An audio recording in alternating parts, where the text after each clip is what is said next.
को डिस्कस करने के लिए आप सभी का बहुत स्वागत अभिनंदन करता हूँ। गाइस, अभी हमने लास्ट क्लास में जो टॉपिक स्टार्ट किया था, logical reasoning and Indian philosophy, यानी तर्कशास्त्र तथा भारतीय दर्शन, ये हमारा यूनिट है। और क्योंकि हमारे यूजीसी नेट में टोटल 10 यूनिट्स हैं, तो एक एक करके हम सारे यूनिट्स को कवर अभी कर रहे हैं। ये भी एक पूरा यूनिट है, एक पूरी इकाई है, पूरा एक चैप्टर है जिसको हमें कवर करना है। तो लॉजिकल रीजनिंग में गाइज मैंने आपको थोड़ा बेसिक बताया था कि भाई तर्कशास्त्र क्या है और तर्क हम कैसे करते हैं, आर्ग्यूमेंट्स क्या होता है। और कुछ डेफिनेशंस भी मैंने आपको बताए थे, कुछ डेफिनेशंस भी, जैसे lexical definition, stipulative definition, persuasive definition, है ना, प्रिसाइजिंग डेफिनेशन, ऑपरेशनल डेफिनेशन। तो इस तरह से कुछ मैंने आपको डेफिनेशन, कुछ टर्म्स बताए थे, उसकी परिभाषा, उसको डिफाइन किया था विथ एग्जाम्पल। ठीक है। उसके बाद आज हम लोग स्क्वायर ऑफ अपोजिशन को देखेंगे।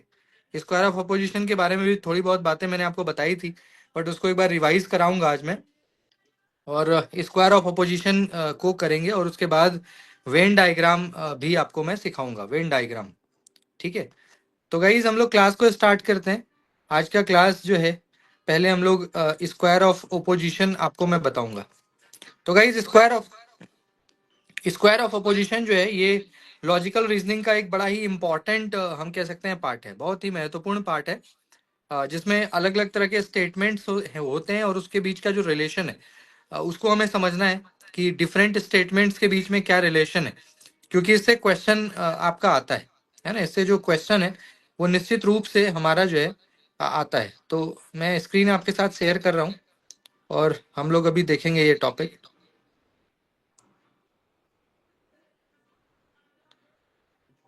तो गाइज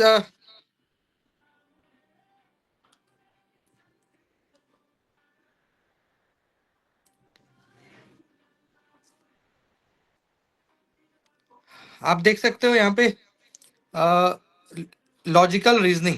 तो लॉजिकल रीजनिंग में जो है गाइज, आपके 5 क्वेश्चन आते हैं यूजीसी नेट के एग्जाम में।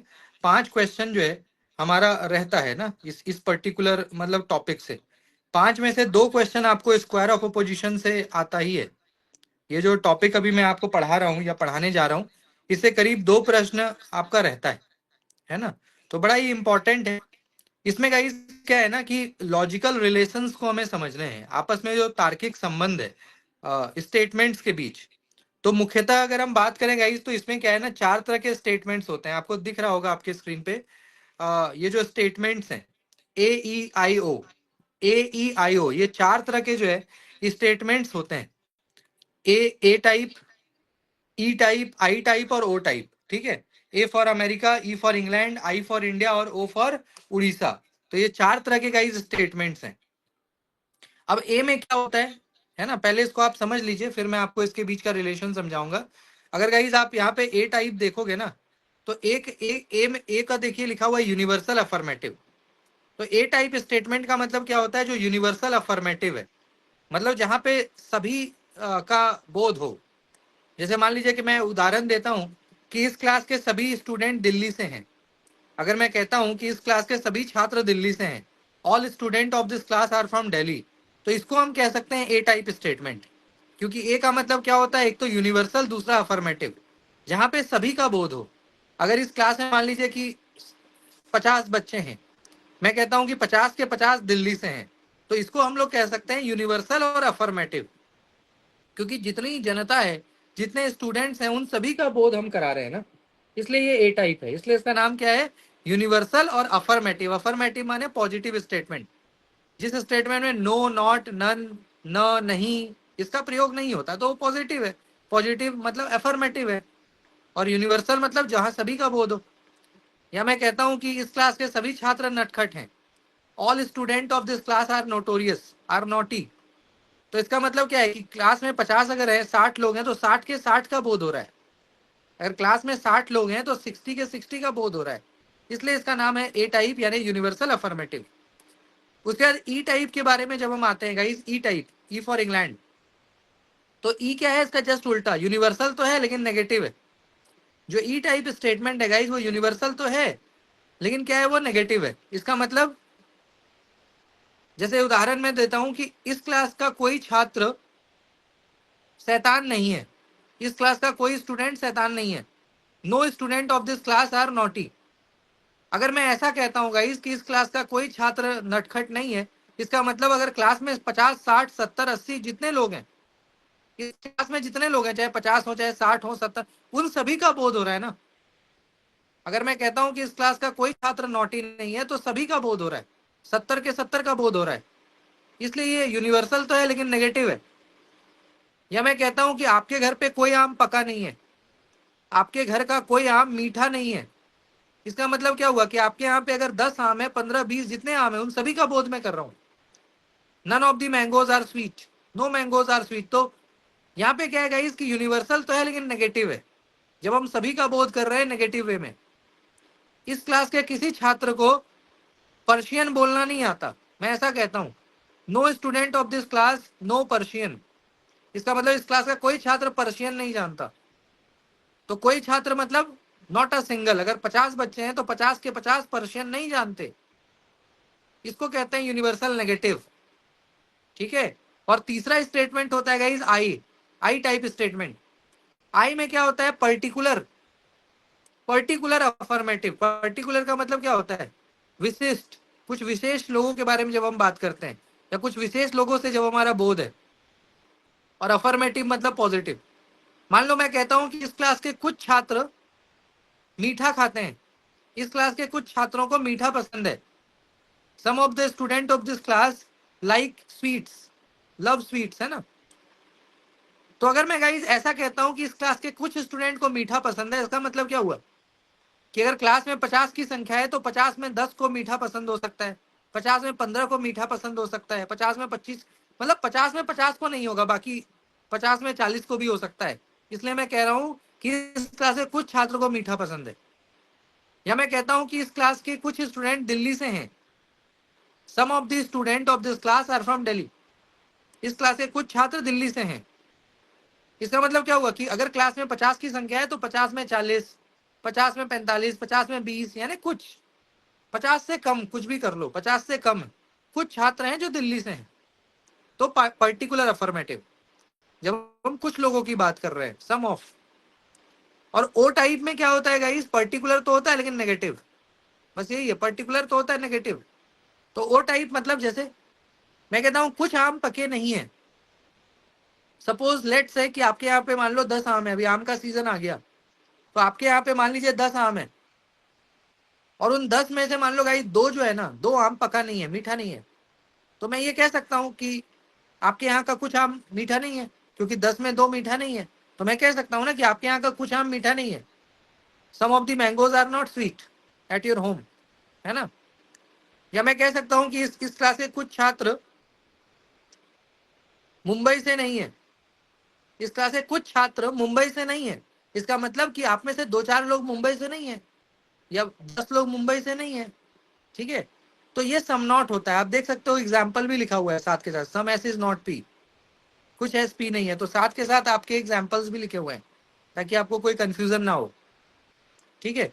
तो गाइस लॉजिकल रीजनिंग में ये 4 तरह के स्टेटमेंट्स बड़े महत्वपूर्ण हैं। ये जो 4 स्टेटमेंट्स है ना, इसी स्टेटमेंट्स को यूज करके हम लोग स्क्वायर बनाते हैं, opposition of square of opposition, AEIO। तो इसका आपको समझना बड़ा जरूरी है। इसको समझने के बाद ही आप जो है स्क्वायर ऑफ ओपोजिशन को समझ सकते हो। तो ये 4 स्टेटमेंट्स है, आप चाहे तो इसको नोट डाउन भी कर सकते हो कॉपी पेन पे। ठीक है।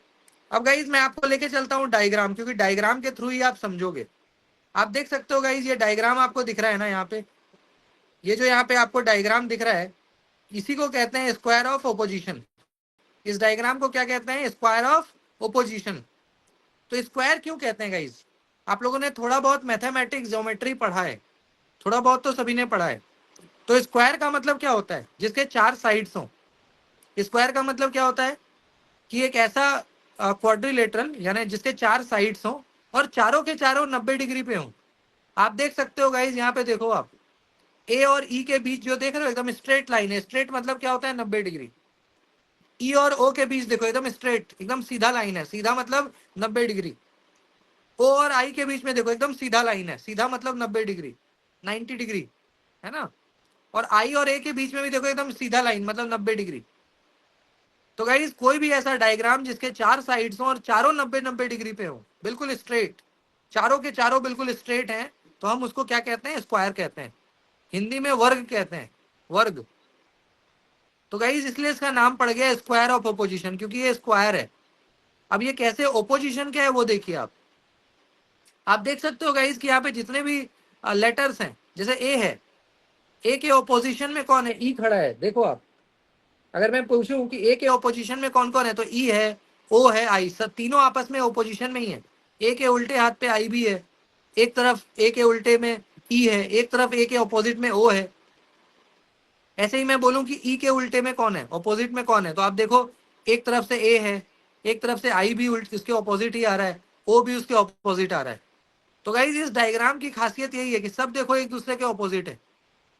आप इस डायग्राम को अगर ध्यान से देखोगे, अगर मैं पूछूं कि ओ के ऑपोजिट क्या क्या है, तो आप देख सकते हो गाइस कि ओ के ऑपोजिट ई भी है, ओ के ऑपोजिट आई भी है, ओ के ऑपोजिट ए भी है। इसलिए तो इसका नाम हो गया square of opposition. That's why this this figure और this diagram is called square of opposition, क्योंकि ये सभी एक दूसरे के तीसरे के ऑपोजिट हैं, एक दूसरे तीसरे के ऑपोजिट हैं। ठीक है, यहां तक क्लियर है गाइस सभी का? Yes sir. Yes sir. अब मैंने आपको कहा था, आप चाहे तो डायग्राम बना भी सकते हो। अब मैंने आपको ये कहा था गाइस कि इसमें 3 टाइप होते हैं। ये जो स्क्वायर ऑफ ऑपोजिशन है, इसमें टोटल कितने टाइप्स होते हैं? 3 टाइप्स होते हैं। मतलब क्वेश्चन आते हैं वही 3 टाइप है, चौथा कोई टाइप है नहीं। तो जो क्वेश्चन आपका आएगा वो 3 टाइप में से ही किसी एक या 2 टाइप से आता है।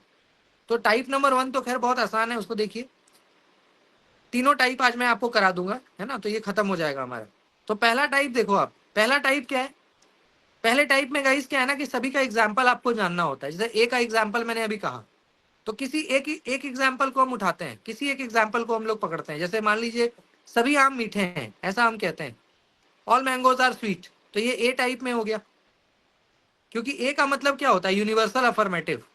तो अगर हम ये कहें कि ऑल मैंगोज आर स्वीट, इसका मतलब कि सभी आम मीठा है। अगर ऐसा कहें कि सभी आम मीठा है, तो ये ए टाइप हो जाएगा। अगर हम ये कहें गाइस कि कोई आम मीठा नहीं है, नो मैंगोज आर स्वीट, तो ई टाइप हो जाएगा। कोई आम मीठा नहीं है, अगर ऐसा बोले तो ई टाइप हो जाएगा। और हम कहें कि कुछ आम मीठा नहीं है, सम मैंगोज आर नॉट स्वीट, ऐसा बोले तो ओ हो जाएगा। और ऐसा बोले कि कुछ आम मीठे हैं, सम मैंगोज आर स्वीट, तो आई टाइप हो जाएगा। तो इस एग्जाम्पल के थ्रू ही हम समझ सकते हैं चारों को। ए के लिए हम क्या कह सकते हैं? सभी आम मीठे हैं। सभी आम मतलब अगर 10 आम है तो 10 का 10 मीठा है, अगर 10 है तो 10 का 10 मीठा है। ई का मतलब कोई आम मीठा नहीं है, इसका मतलब अगर 10 आम है तो 10 में एक भी मीठा नहीं है, not a single mangoes are sweet. O का मतलब पर्टिकुलर नेगेटिव, अभी जस्ट मैंने आपको बताया। तो ओ में क्या हो गया? कुछ आम मीठे नहीं है, सम मैंगोज आर नॉट स्वीट। और आई में पर्टिकुलर अफर्मेटिव, कुछ आम मीठे हैं। तो ये 4 चीज आप चाहें तो कॉपी पेन पे लिख भी सकते हो, इंग्लिश हिंदी जिसमें लिखना चाहते हो। आप देख सकते हो नीचे के डायग्राम में, जो नीचे सेम डायग्राम बना है, तो उसमें एग्जाम्पल भी लिखा हुआ है, ताकि आपको कोई कंफ्यूजन ना हो। देख सकते हो ए की जगह लिखा हुआ है ऑल एस इज पी, ई की जगह लिखा है नो एस इज पी, ठीक है। और ओ की जगह क्या लिखा है? सम एस इज नॉट पी। आई की जगह लिखा है सम एस इज पी।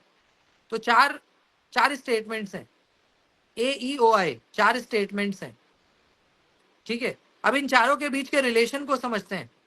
जैसे मान लीजिएगा इसकी आपको कोई पूछे कि सभी आम मीठा है और कोई आम मीठा नहीं है, इसके बीच का रिलेशन बताओ, तो क्या बोलोगे? कॉन्ट्रेरी। आप देख रहे हो पूरा लिखा हुआ है, मैं कुछ भी खुद से नहीं बता रहा, ये सब चीज डायग्राम में आपको दिख रहा है। अगर मैं ये कहूं कि सभी आम मीठे हैं, कोई आम मीठा नहीं है, ये 2 स्टेटमेंट के बीच का रिलेशन बताओ, तो आप बोलिएगा कॉन्ट्रेरी। और यदि मैं आपसे ये बोलूं कोई आम मीठा नहीं है, कोई आम मीठा नहीं है और कुछ आम मीठा नहीं है, कोई आम मीठा नहीं है माने कोई नहीं, नॉट अ सिंगल मैंगो। और मैं फिर कहता हूं कुछ आम मीठे नहीं है, कुछ मतलब सम, फ्यू मैंगोज, सम मैंगोज कह सकते हैं। तो इसके बीच का रिलेशन क्या होगा? सब ऑल्टरनेशन। सब ऑल्टरनेशन। हाँ। और ऐसे ही अगर मैं बोलूं कि कुछ आम मीठे नहीं है और कुछ आम मीठे हैं, इसके बीच का रिलेशन सब कॉन्ट्ररी। और फिर बोलूं कुछ आम मीठे हैं और सभी आम मीठे हैं, तो ए और आई माने सब ऑल्टरनेशन। तो इस तरह से गाइस ये होता है टाइप 1। ये एक तो क्वेश्चन है इस प्रकार का आता है, अगर आप एग्जाम क्वेश्चन बनाइएगा तो एक तो ये इस तरह से प्रश्न आ सकता है। जैसे मैं आपसे पूछता हूँ एक दो आप बताइए, फिर आगे बढ़ेंगे। अगर मैं आपको कहता हूँ गाइस कि सभी इंसान राक्षस हैं, all human are demons, all humans are demon, सभी इंसान राक्षस हैं, और फिर कहता हूँ कुछ इंसान राक्षस हैं, some people some human are demon, क्या होगा relation? Sir sub subalternation. Alternation होगा सर। सब ऑल्टरनेशन होगा, बिल्कुल, सब क्योंकि alternation। ऑल और सम हो रहा है ना, ऑल और सम, तो सब ए और आई। हाँ ठीक है, एक और क्वेश्चन पूछता हूँ। अगर मैं ये बोलूंगा इस कि कुछ लोग शैतान है, कुछ लोग शैतान है, सम पीपल आर नॉटी, और फिर मैं बोलूं कि कोई इंसान नटखट नहीं है, no people are naughty, no people are bad, तो क्या रिलेशन होगा?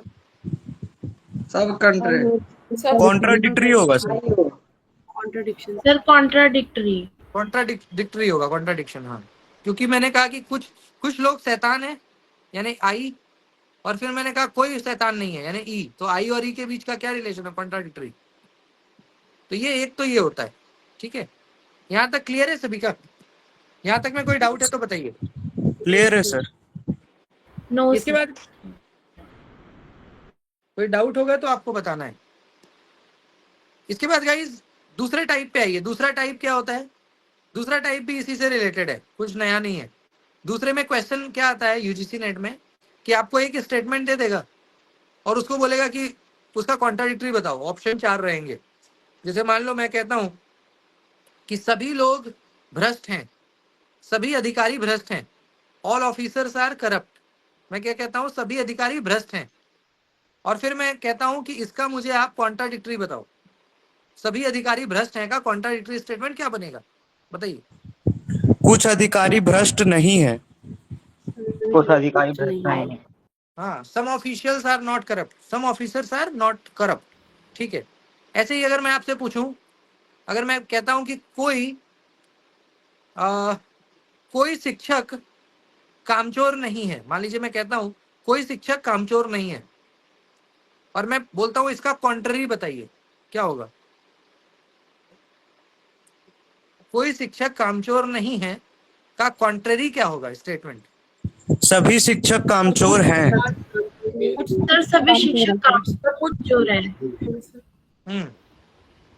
ठीक है, तो ये हो सकता है कॉन्ट्ररी। ऐसे ही अगर मैं एक और लास्ट क्वेश्चन आपसे पूछता हूं, अगर मैं कहूं कि कुछ मोबाइल फोन चाइनीज हैं, सब मोबाइल फोन आर चाइनीज, कुछ मोबाइल फोन क्या हैं? चाइनीज हैं, चाइनीज मेड है, इसका आप मुझे सब कॉन्ट्ररी क्या होगा? कुछ मोबाइल फोन्स चाइनीज नहीं है। हाँ, कुछ मोबाइल फोन चाइनीज नहीं है, ठीक है। तो ये दो टाइप तो ऐसा आता है। यहाँ तक क्लियर है सभी का? Yes sir clear. ठीक है, अब गाइस आ जाइए तीसरे टाइप पे। तीसरा टाइप में क्या है ना, थोड़ा सा आपको समझना पड़ेगा, थोड़ा टेक्निकल है, ये टेक्निकलिटीज है तीसरे टाइप में, क्योंकि ये डेफिनेशन बेस्ड है। अब ये जितने भी टर्म्स आपको दिख रहे हैं ना, चाहे वो कॉन्ट्ररी हो या कॉन्ट्राडिक्टरी हो या सब ऑल्टरनेशन या सब कॉन्ट्ररी, चार आपको टर्म्स दिख रहे होंगे स्क्रीन पे। टोटल 4 टर्म्स आपको दिख रहे हैं ना, सभी के डेफिनेशन अब आपको देखने हैं। जैसे मान लीजिए हम लोग स्टार्ट करते हैं कॉन्ट्राडिक्टरी से। कॉन्ट्राडिक्टरी को क्या कहते हैं? विरोधाभास, हिंदी में ना विरोधाभास। तो कॉन्ट्राडिक्टरी से स्टार्ट करते हैं। सबसे पहले गाइस कॉन्ट्राडिक्टरी का डेफिनेशन आपको समझो, याद भी कर सकते हो बट समझो आप पहले ये क्या है। गाइस कॉन्ट्राडिक्टरी का एग्जांपल तो आपको पता लग गया, ए और ओ का। जहां एक और हम कहते हैं सभी आम मीठे हैं, और फिर दूसरी तरफ हम वो कहते हैं कुछ आम मीठे नहीं है, इसको क्या कहते हैं? कॉन्ट्राडिक्टरी। बट इसका डेफिनेशन क्या है ये समझिए। कॉन्ट्राडिक्टरी का डेफिनेशन ये कहता है गाइस कि यदि कॉन्ट्राडिक्टरी स्टेटमेंट में एक स्टेटमेंट सही है तो दूसरा हमेशा गलत होगा, और एक अगर गलत हो गया तो दूसरा हमेशा सही होगा। क्योंकि क्या है ना कि आपको लॉजिकली आपको चेक भी तो करना है कि अगर मान लीजिए स्टेटमेंट आपको गिवन है तो आपको ये बताना भी तो पड़ेगा कि कौन सा स्टेटमेंट सही है और कौन सा गलत है, कौन सा गलत है और कौन सा सही है, यही तो आपको पता करना है ना। लॉजिक लगा के, तर्क लगा के यही तो पता करना है कि कौन सा कथन सही और कौन सा कथन गलत, या कौन सा गलत कौन सा सही, दोनों सही या दोनों गलत। तो मान लीजिए कि आपको कोई दो स्टेटमेंट दे दे, आपको कोई दो स्टेटमेंट लिख दे और बताए कि बताइए इसमें कौन सा कथन सही कौन सा गलत, तो कैसे बताओगे? तो ये आपको डेफिनेशन बताएगा। अब गाइस जैसे मान लीजिए मैं आप ही से पूछता हूँ, कॉन्ट्राडिक्टरी का एक एग्जांपल के थ्रू मैं समझाता हूँ आपको। मान लीजिए गाइस इस क्लास में 50 लोग हैं, इस क्लास में 50 लोग हैं मान लीजिए, और मैं कहता हूँ कि इस क्लास के सभी छात्र दिल्ली से हैं। इस क्लास के सभी छात्र कहाँ से हैं? दिल्ली से हैं, ऐसा मैं कहता हूँ। All student of this class are from Delhi, ठीक है। और इसकी पुष्टि मैं करता हूँ कि हाँ भाई क्लास के जितने बच्चे हैं मैंने सभी का आधार देखा, कार्ड देखा, मैंने सभी दिल्ली से हैं, इसमें कोई दुमत नहीं, कोई शंका नहीं, कोई डाउट नहीं, सभी दिल्ली के हैं 50 के 50। अब इस आधार पे मैं आपसे पूछता हूँ, इस आधार पे कि आपके क्लास के कुछ छात्र दिल्ली से नहीं है, कुछ छात्र दिल्ली से नहीं है, तो ये सही होगा या गलत होगा? सही होगा सर, कॉन्ट्राडिक्टरी सही होगा सर, सही होगा सर। सही होगा। सही है सर। मैंने ये कहा कि कुछ छात्र दिल्ली से नहीं है, तो ये सही होगा या गलत होगा? सही होगा सर। गलत होगा। गलत होगा सर। गलत होगा, गलत होगा सर, गलत ही होगा।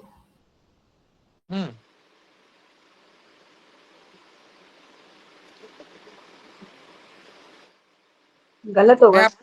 मैं आपको एग्जाम्पल लिख के दिखाऊंगा तो शायद आप ज्यादा समझेंगे। जैसे यहाँ पे देखिए, तो हम लोग जैसे यहाँ पे कॉन्ट्राडिक्टरी कर रहे हैं ना, कॉन्ट्राडिक्टरी रिलेशन।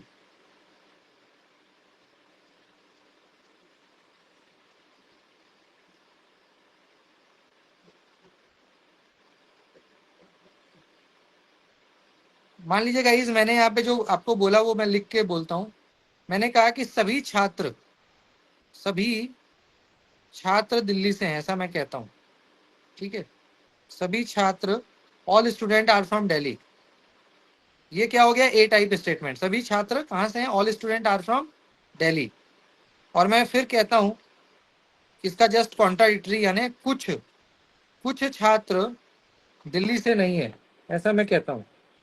कुछ छात्र दिल्ली से नहीं हैं। अब गाइज ये हम अपने क्लास के बारे में बात कर रहे हैं, अभी जो हमारा क्लास चल रहा है। मान लेते हैं गाइज कि ये स्टेटमेंट आपका क्या है, ये स्टेटमेंट आपका क्या है ना? ये स्टेटमेंट आपका क्या है? मान लेते हैं कि ये स्टेटमेंट आपका सही है ना? इस स्टेटमेंट को हम क्या मान लेते हैं? सही। कि चलो भाई, क्योंकि मैंने इसकी पुष्टि कर दी कि अगर हमारे क्लास में 50 विद्यार्थी हैं, 50 स्टूडेंट हैं, तो 50 के 50 दिल्ली से हैं, ये स्टेटमेंट सही है। इस आधार पे अगर मैं आपको बोलूं कि आपके क्लास के कुछ छात्र, है ना, आपके क्लास के कुछ छात्र क्या हैं? दिल्ली से नहीं है, तो क्या होगा? सही होगा या गलत होगा? गलत होगा सर। गलत होगा। गलत होगा ना, क्योंकि भैया जब आपके क्लास का 50, जब आपके क्लास में 50 बच्चे हैं, मान लेते हैं कि आपके क्लास में कितने बच्चे हैं? आपके क्लास में मान लीजिए कि 50 बच्चे हैं, और 50 के 50 जब दिल्ली से हैं, जब आपके क्लास में 50 बच्चे 50 के 50 दिल्ली से हैं, तो भैया कुछ छात्र दिल्ली से नहीं है, इसका सवाल ही कहां से उठता है? जब आपके क्लास के 50 चाहे 100 सभी बच्चे दिल्ली से हैं, तो उस आधार पे मैं आपसे पूछूं कि कुछ छात्र दिल्ली से नहीं है, यानी सम स्टूडेंट आर नॉट, ये तो सवाल ही नहीं उठता। ये तो गलत है, सरासर गलत है, 100% गलत है, डेफिनेटली फॉल्स है। तो is it clear? Yes sir. जब आपके क्लास के सभी लोग दिल्ली से हैं तो दिल्ली से है ना, फिर कुछ छात्र दिल्ली से नहीं है, इसका सवाल कहां से उठता है जब सबके सब दिल्ली से हैं? समझ में आ रहा है कि नहीं आ रहा है कॉन्ट्राडिक्टरी का मतलब? क्योंकि गाइस कॉन्ट्राडिक्टरी का मतलब ये होता है क्या कि एक सही तो दूसरा गलत। कॉन्ट्राडिक्टरी का मतलब क्या है? भारत पाकिस्तान जैसे कैसा है, एक दूसरे को कॉन्ट्राडिक्ट करता है। मैं जो बोलूंगा उसका उल्टा आप बोलोगे, मैं बोलूंगा हाँ तो आप बोलिएगा नहीं, मैं ट्रू बोलूंगा तो आप फॉल्स बोलिएगा। मैं अच्छा बोलूंगा तो आप बुरा बोलोगे, यही तो कॉन्ट्राडिक्टरी है ना, कि आप हमेशा मुझे कॉन्ट्राडिक्ट करते हो, मतलब मुझे हमेशा काटते हो, मेरे बात में कभी हाँ में हाँ नहीं मिला सकते। तो उस तरह के संबंध को बोलते हैं कॉन्ट्राडिक्ट करना, जो हमेशा आपके विरोध में खड़ा हो, आपके साथ कभी नहीं दे सकता, वो विरोध में। तो विरोध मतलब कॉन्ट्राडिक्ट। इसलिए हम कहते हैं कि कॉन्ट्राडिक्टरी स्टेटमेंट में यदि एक स्टेटमेंट सही है भैया तो दूसरा गलत ही होगा। कभी भी दोनों स्टेटमेंट कॉन्ट्राडिक्टरी में सही नहीं हो सकते, और कभी भी दोनों गलत भी नहीं हो सकते साथ में। अगर एक सही तो दूसरा गलत ही होगा, और अगर एक गलत हो गया तो दूसरा सही ही होगा। यही कॉन्ट्राडिक्टरी का है मतलब। इसलिए इसका डेफिनेशन आप देखिए, इसका डेफिनेशन इसलिए क्या कहते हैं, इसलिए कहते हैं, जैसे मैं लिख देता हूं यहाँ पे, इसलिए कहते हैं कि इन कॉन्ट्राडिक्टरी रिलेशन, है ना, आप चाहें तो लिख भी सकते हो इसको, in contradictory relation if one statement is true, ठीक है, if one statement is true the other will be definitely false. ये आप चाहें तो इसको याद भी कर सकते हो, समझ लो, पहले याद भी कर सकते हो। The other will be definitely false, मतलब 100% फॉल्स होगा, 1% भी इफ बट नहीं, 100% false, definitely false. And if one is false and, है ना,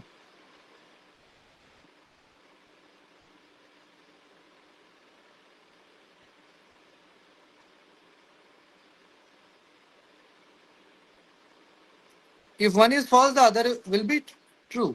अगर एक फॉल्स हो गया ना तो दूसरा भैया ऑटोमेटिकली ट्रू हो जाएगा, the other will be true. And both statement can not be true और फॉल्स टुगेदर, ये होता है इसका definition. And both statements can not be true and false together, can not be true और false together, यानी एक साथ कभी ये ट्रू फॉल्स हो ही नहीं सकता, ये आप ध्यान में रखिएगा, ठीक है, कैन नॉट बी ट्रू और फॉल्स टुगेदर।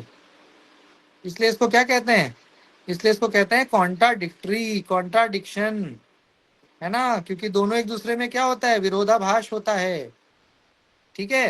तो यहाँ पे हम कह सकते हैं कि कॉन्ट्राडिक्टरी रिलेशन में यदि, है ना, एक सही तो दूसरा गलत, और एक गलत तो दूसरा सही, दोनों कभी एक साथ सही गलत नहीं होगा, इसलिए इसका नाम है कॉन्ट्राडिक्टरी। क्या ये क्लियर है सभी का? Yes sir. जी सर ए टाइप स्टेटमेंट और ओ टाइप स्टेटमेंट व्याघाती होंगे ना सर, कॉन्ट्राडिक्टरी होंगे ना? क्या कह रहे हैं? ए टाइप स्टेटमेंट और ओ टाइप स्टेटमेंट कॉन्ट्राडिक्टरी होंगे ना सर आपस में? हाँ ऑब्वियसली, डायग्राम में तो, डायग्राम देखिए ना, डायग्राम में तो ए और ओ तो कॉन्ट्राडिक्टरी होता है ना। जैसे एक और एग्जांपल हम लोग, एक और एग्जांपल मैं बोलता हूँ गाइस, जैसे मान लीजिए मैंने यहाँ लिख दिया सभी आम मीठे हैं। लेट से मान लो, आप सपोज कर लो कि आपके यहाँ पे कितने आम है, 50 आम है। मान लेते हैं कि आपके यहाँ पे 50 आम है, और 50 का 50 हमने टेस्ट किया। टेस्ट में ये पाया गया कि आपके यहाँ का 50 आम बिल्कुल चीनी की तरह मीठा है, बहुत मीठा आम है। तो इसकी पुष्टि, इसको जस्टिफाई मैंने कर दिया कि हाँ भाई 50 का 50 आपके यहाँ पे आम जो है मीठा है, तो इसको सही कर दिए, ऑल मैंगोज आर स्वीट, ये ट्रू हो गया। अब इस ट्रू स्टेटमेंट के आधार पे मैं आपसे पूछूं कि आपके घर पर कुछ आम मीठा नहीं है, तो ये स्टेटमेंट सही होगा या गलत होगा ऊपर वाले के आधार पे? गलत होगा सर। सर गलत गलत होगा। होगा सर। गलत होगा ना, 100% गलत होगा। तो यही तो होता है, इसलिए इसको कहते हैं गाइस कॉन्ट्राडिक्टरी, यानी विरोधाभास संबंधों में यदि एक कथन सही है तो दूसरा 100% गलत ही होगा, और अगर एक गलत है तो दूसरा 100% सही होगा। दोनों कथन कभी एक साथ सही गलत नहीं हो सकते, इसलिए इसका नाम है कॉन्ट्राडिक्टरी। अब यूजीसी में क्वेश्चन कैसा आता है, क्वेश्चन आपको ऐसा आएगा कि identify the relation in which both statement can not be true और फॉल्स टुगेदर। ऑप्शन में चारों दे देगा आपको, कॉन्ट्राडिक्टरी, कॉन्ट्रेरी, सब ऑल्टरनेशन, टिक करना होगा। तो आपको अगर ध्यान है तो आप टिक कर दोगे डायरेक्ट, देखते एक साथ कॉन्ट्राडिक्टरी। क्या भाई, कॉन्ट्राडिक्टरी ऐसा एक रिलेशन होता है जिसमें कभी भी दोनों कथन साथ में सही नहीं हो सकते। दोनों में मतलब दुश्मनी, जैसे होता है ना कि दुश्मनी में आप जो बोलोगे मैं कभी वो बोल ही नहीं सकता, आप हाँ बोलिएगा तो मैं नहीं ही बोलूंगा। जिस चीज को आप सही बोलोगे तो मैं गलत बोलूंगा, इसी को तो कॉन्ट्राडिक्टरी कहते हैं ना। क्या ये क्लियर है सभी का? बोलिए। जी सर। हाँ जी सर। तो लिख लीजिए डेफिनेशन, इसको लिख लो आप। ये देख रहे हो कॉन्ट्राडिक्टरी रिलेशन एक हो गया। अब आते हैं दूसरे में। कॉन्ट्राडिक्टरी के बाद गाइस हम लोग आते हैं, जानते हैं किसमें? कॉन्ट्ररी रिलेशन में। कॉन्ट्ररी रिलेशन का एक एग्जांपल बताइए सब लोग को। भी मैंने डायग्राम दिखाया हुआ है, डायग्राम आपने बनाया भी होगा। तो कॉन्ट्ररी का एक एग्जांपल बताइए तो कोई भी। कॉन्ट्ररी रिलेशन का क्या एग्जांपल हो सकता है? सर सभी आम मीठे हैं और कोई भी आम मीठा नहीं है। हाँ, ऐसा हम कह सकते हैं। या इसको और आसान बनाते हैं, हम ऐसा कहते हैं कि सर सभी सब छात्र, हाँ सभी स्टूडेंट, ऐसा कहते हैं सभी स्टूडेंट बंगाली है। ठीक है, सभी स्टूडेंट क्या हैं? बंगाली हैं, मान लीजिए ऐसा मैं कहता हूँ। और नीचे लिखता हूँ कोई छात्र या कोई स्टूडेंट बंगाली नहीं है, ऐसा लिखते हैं।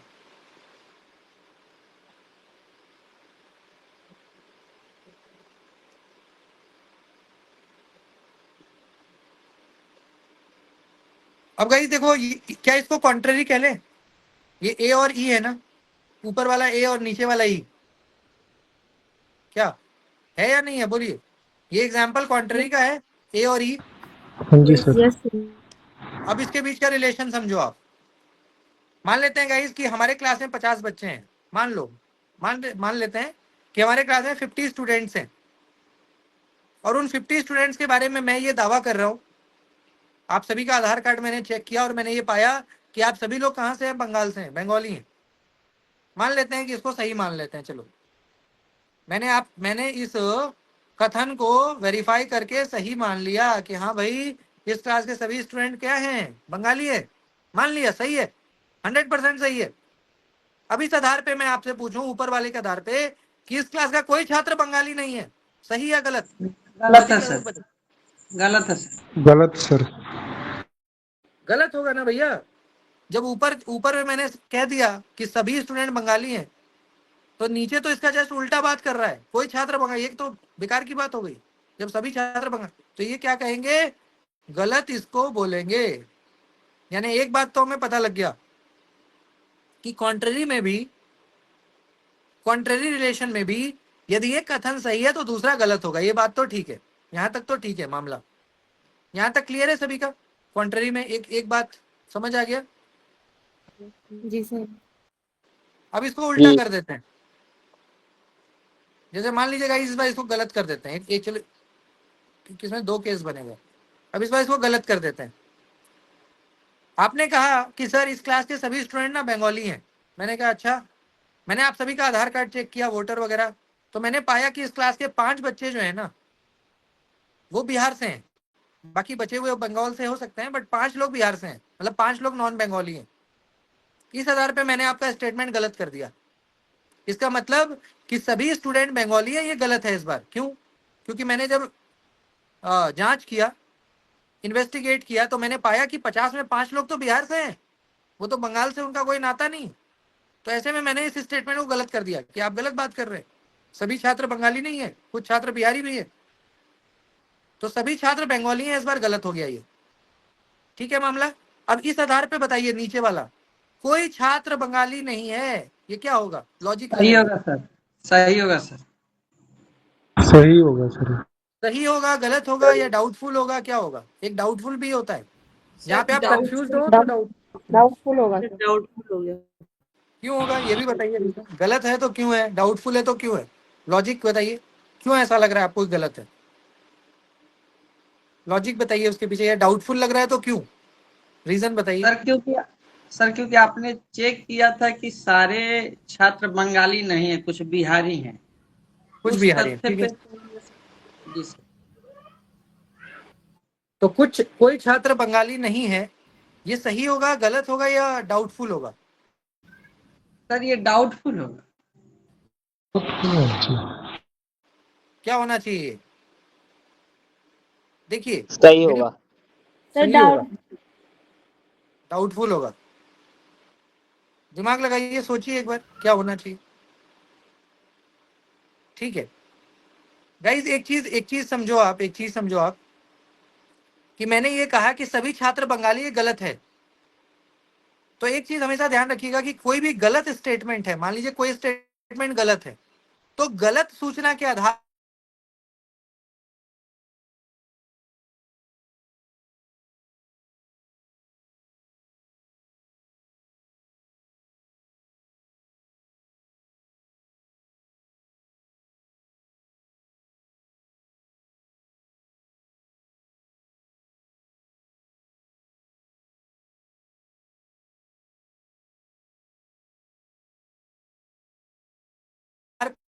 इंफॉर्मेशन को सही बोलेंगे 100%, डाउटफुल हो जाएगा ना, या यानी कि may be correct, may not be correct, ऐसा वो बोल सकते हैं हम कि सर हो भी सकता है, नहीं भी हो सकता है, मैं कंफर्म नहीं हूं। तो हमेशा ये ध्यान रखिएगा गाइज कि लॉजिकल रीजनिंग में 3 ऑप्शन होते हैं, करेक्ट, नॉट करेक्ट, और तीसरा क्या होता है आपका, डाउटफुल।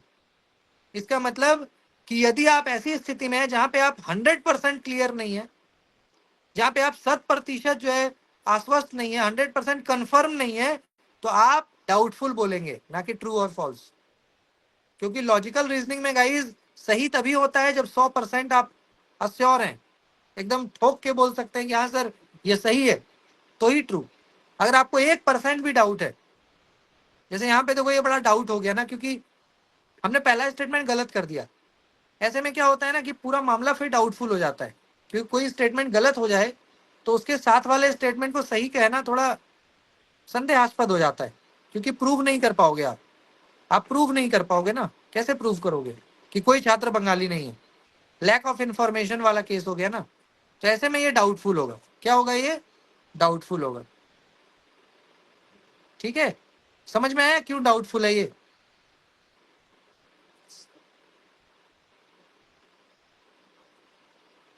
कोई डाउट है तो बताइए।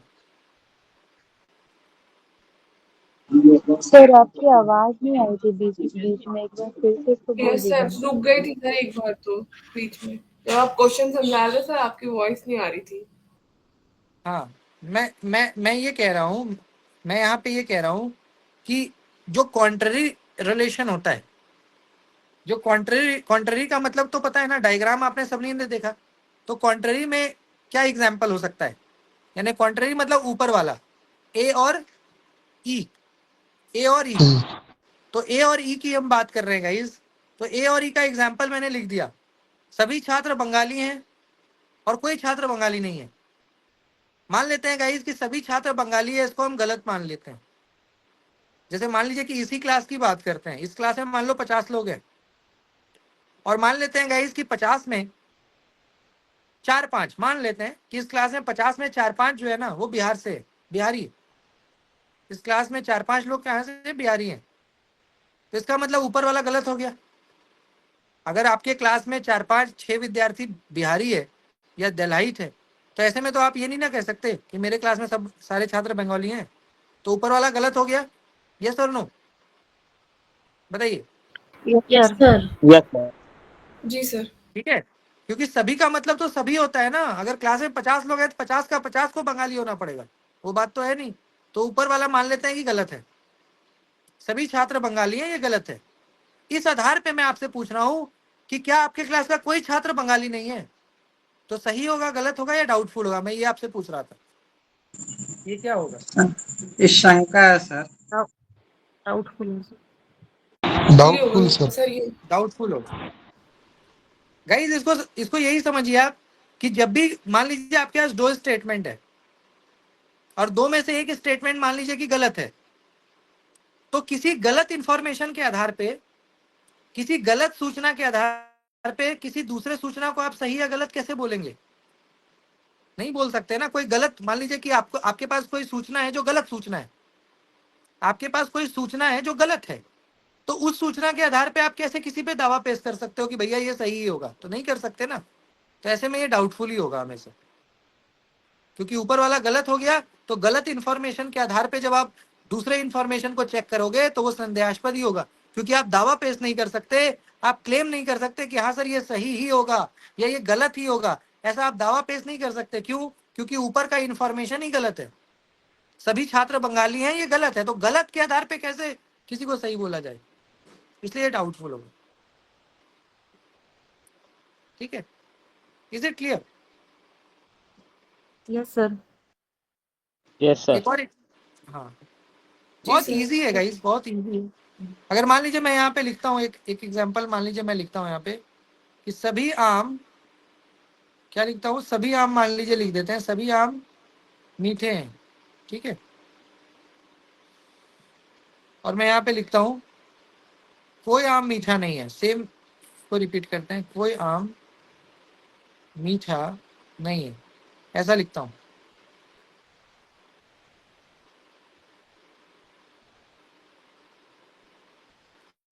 सभी आम मीठे हैं, ऑल मैंगोज आर स्वीट, ऐसा मैंने लिखा।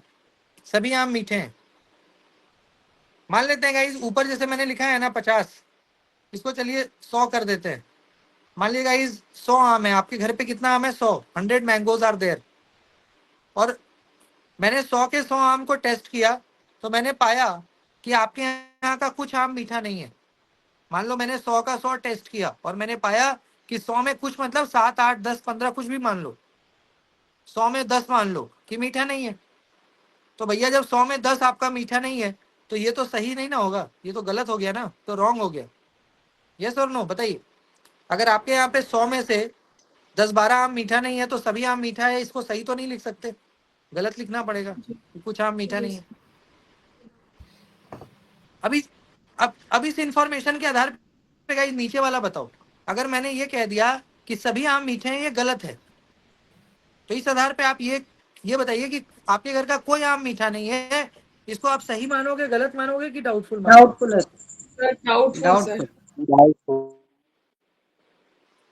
क्यों डाउटफुल है बताइए सरिता सर मैम, अगर सर व्हाई इट इज सभी डाउट? आम मीठे होते तो सर उसमें से कोई ना कोई तो एक आम, मतलब एक आधा आम तो उसमें खराब भी हो सकता है सर। हाँ, तो इस कारण से सर ये डाउटफुल ही होगा। बिल्कुल, सभी आम मीठे हैं, ये आपका गलत है। तो इस आधार पे हम इसको क्या कह सकते हैं? संदेहास्पद, यानी इसको हम क्या कह सकते हैं? डाउटफुल। ठीक है, क्या कह सकते हैं इसको? डाउटफुल कह सकते हैं। कोई आम मीठा नहीं है, ये क्या हो गया? डाउटफुल। जी सर। ठीक है, ये तो गाइज मैं आपको थोड़ा कंसेप्ट क्लियर हो जाए, जो हम ऐसे में डेफिनेशन क्या लिखेंगे, क्योंकि क्वेश्चन आपका डेफिनेशन से ही आता है, इसलिए मैं आपको एग्जाम्पल पहले समझा रहा हूँ, तब मैं डेफिनेशन आपको लिखवा रहा हूँ। डेफिनेशन आप लिख सकते हो कि in contrary relation if one statement is true, क्या लिख सकते हो? If one statement is true the other will be, है ना, the other will be false, will be definitely false लिखिए, डेफिनेटली फॉल्स। अगर एक ट्रू है ना, तो दूसरा गलत ही गलत होगा। लेकिन but if one is false, if one is false the other will be doubtful. यही क्वेश्चन भी आता है, जो मैं जो डेफिनेशन लिख रहा हूँ ना, एज इट इज क्वेश्चन आता है, ये एज इट इज आएगा, आपको डेफिनेशन बोलना पड़ेगा। द अदर विल बी क्या लिख सकते हैं? The other will be doubtful. ठीक है, the other will be doubtful. And इसमें एक और लाइन जोड़िए, एंड बोथ स्टेटमेंट ऐसा लिखिए, बोथ स्टेटमेंट कैन, है ना, both statement can not be true together, can not be true together but can be false together. एक साथ दोनों गलत तो हो सकता है, लेकिन कभी भी ये आपका जो है ना, ये गलत नहीं होगा भैया, but can be false together.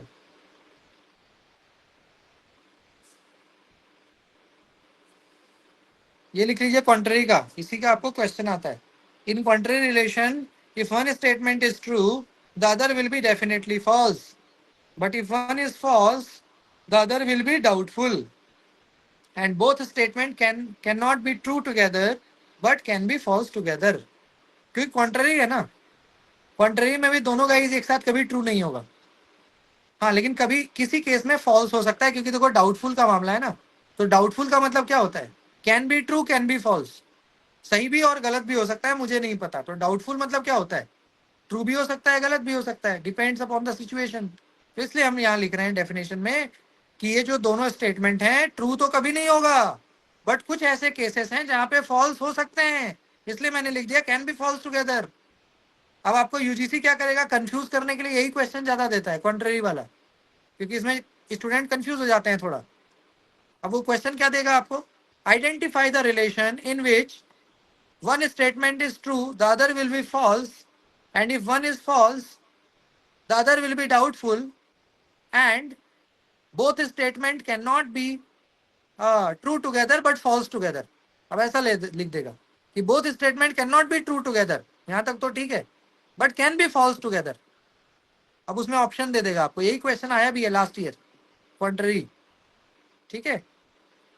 इसलिए मैंने आपको एग्जाम्पल पहले दिखा दिया और एग्जाम्पल के बाद डेफिनेशन लिखवाया, ताकि आप एग्जाम्पल पहले समझो कि क्यों ये मैं लिख रहा हूं।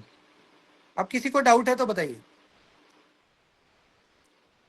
If anybody has any doubt please do let me know. No sir. Sir last में बोला नहीं। जी क्या बोल रहे हैं?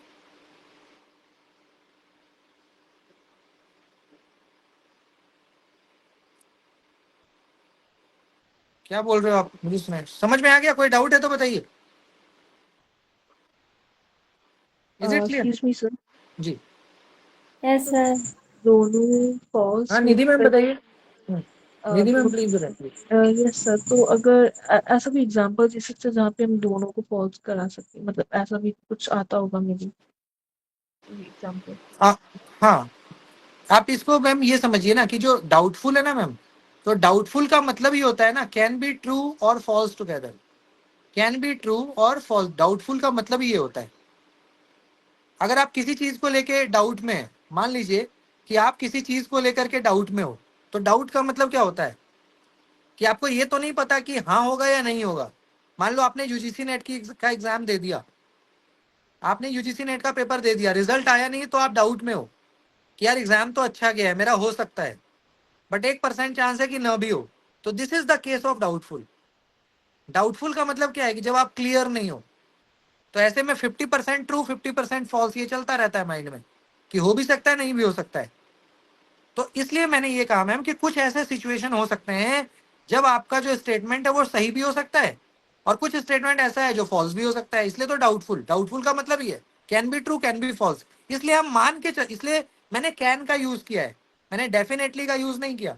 आप डेफिनेशन में देखिए, मैंने कैन का यूज किया है कि both statement can not be true together but can be false. तो कैन का मतलब क्या है मैम? कैन का मतलब क्या है कि हो सकता है नहीं भी हो सकता है, और डेफिनेटली का मतलब क्या है? 100%। ठीक है, इसलिए यहाँ पे हमने कैन का यूज किया, आप देखिए। और यहाँ देखो डेफिनेटली का यूज किया। डेफिनेटली मतलब जहाँ पे आप 100% श्योर हैं, 100% श्योर हैं कि हाँ भैया ये गलत ही होगा, ये गलत ही होगा, दिस मस्ट बी फॉल्स, तो डेफिनेट। और कैन का मतलब 50%, can be true can be false, इसलिए कैन का यूज है ना। Okay sir. इसलिए कैन कैन का मतलब ये होता है ना 50%। 50% it can be true, it might be true, it might be false, तो वो वाली बात होगी, इसलिए कैन का यूज करना।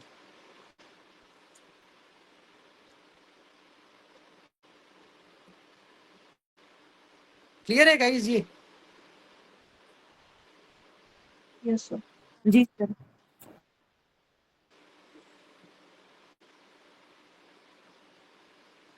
अब जैसे एक रिलेशन है गाइस हमारा सब ऑल्टरनेशन, एक और आपको मैं बताता हूँ, 2 मिनट लगेगा। सब ऑल्टरनेशन जो हमारा है उसको देखिए। अब सब ऑल्टरनेशन, सब ऑल्टरनेशन में एक तो हमने एक हम लिख सकते हैं, मान लीजिए मैं लिखता हूँ कि इस क्लास के सभी छात्र, all student of this class, ऐसा मैं लिख सकता हूँ, सभी छात्र, है ना,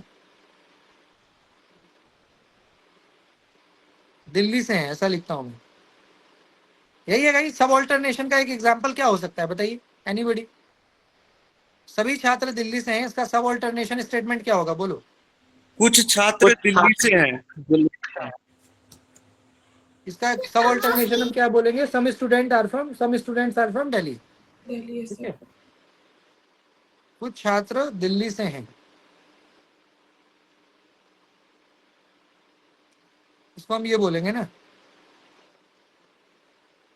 अब गाइस मान लीजिए यहाँ पे मैं कहता हूँ ये कैसा रिलेशन है, सब ऑल्टरनेशन, यानी वो वाला ऊपर नीचे ए और आई, ए और आई है ना, डायग्राम आपने बनाया होगा तो ए और आई।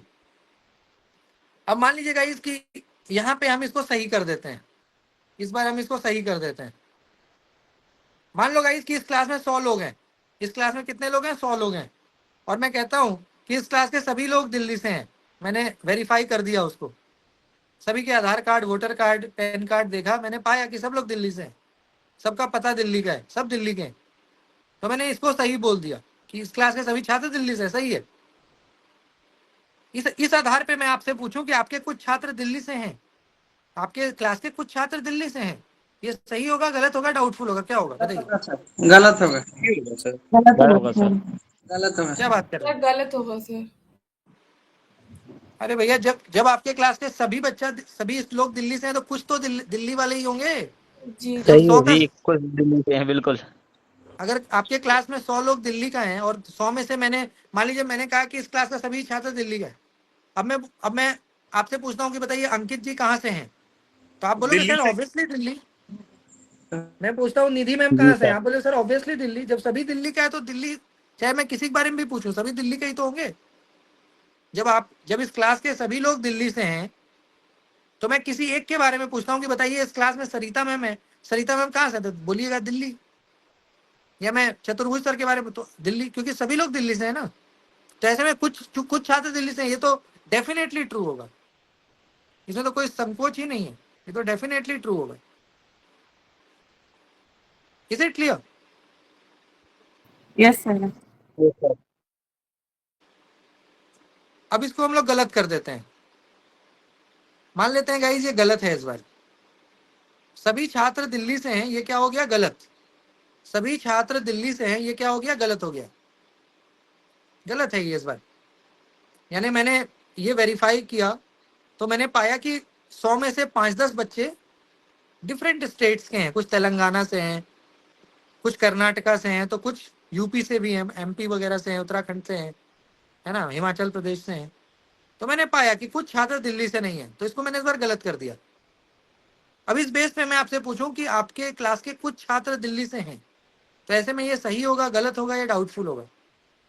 सही होगा सर। बताइए क्या होना सर चाहिए? डाउटफुल होगा। डाउटफुल होगा।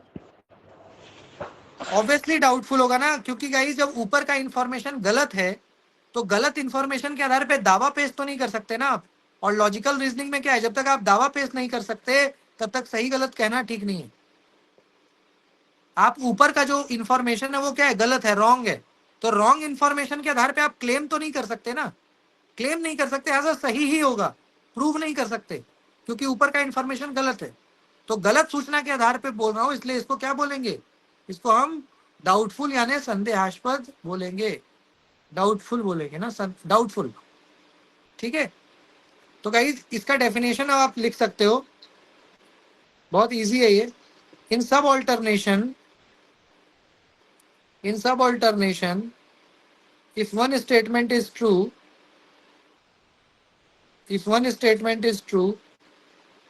the other will be definitely true. अगर एक ट्रू है तब तो दूसरा एकदम ट्रू होगा, डेफिनेटली ट्रू, है ना। The other will be definitely true.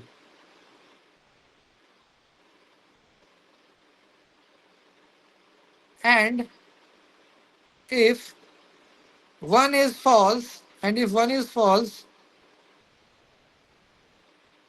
the other, है ना, if one is false the other will be doubtful। ठीक है, इसलिए पहले एग्जाम्पल कर रहा हूं।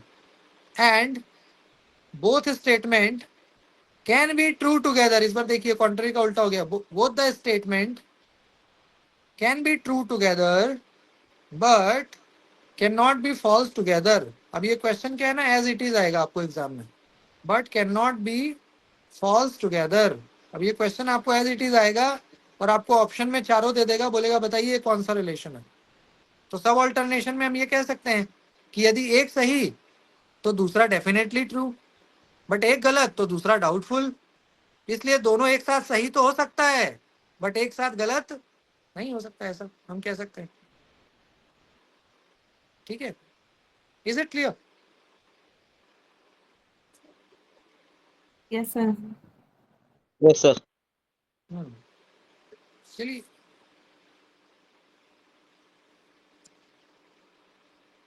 इसको एक बार और रिवाइज में करा दूंगा कल, है ना। बाकी आप लोग ये नोट्स तो मैंने भेजा हुआ है, फिर से आज ग्रुप पे भेज दूंगा मैं, तो एक बार रिवाइज आप करिए इसको, सेल्फ रिवीजन करिए खुद से, डायग्राम को देख करके। इसका डेफिनेशन भी नीचे नोट्स में लिखा हुआ है। जो मैंने आज आपको 4 टर्म्स बताए, इन चारों के डेफिनेशन भी नोट्स में लिखे हुए हैं, नोट्स में मेंशन्ड हैं चारों के।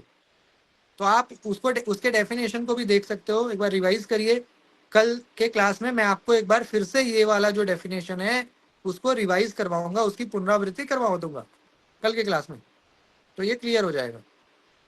ठीक है, तो प्रैक्टिस करना है सब लोग, एग्जाम्पल लिखिए और एग्जाम्पल लिख के फिर देखिए कि भाई कौन सा सही कौन सा गलत। बहुत ईजी है, बस आपको थोड़ा सा दिमाग लगाना है कि अगर एक सही हो रहा है तो दूसरा क्या होगा, गलत होगा कि डाउटफुल, और अगर एक गलत है दूसरा क्या होगा। तो गलत वाले केस में तो ज़्यादातर डाउटफुल ही होता है। अगर कोई स्टेटमेंट गलत है तो दूसरा 90% तो डाउटफुल ही होगा, एक आध केस में वो सही हो सकता है, बाकी मैक्सिमम केस में वो डाउटफुल ही होगा। ठीक है, तो यही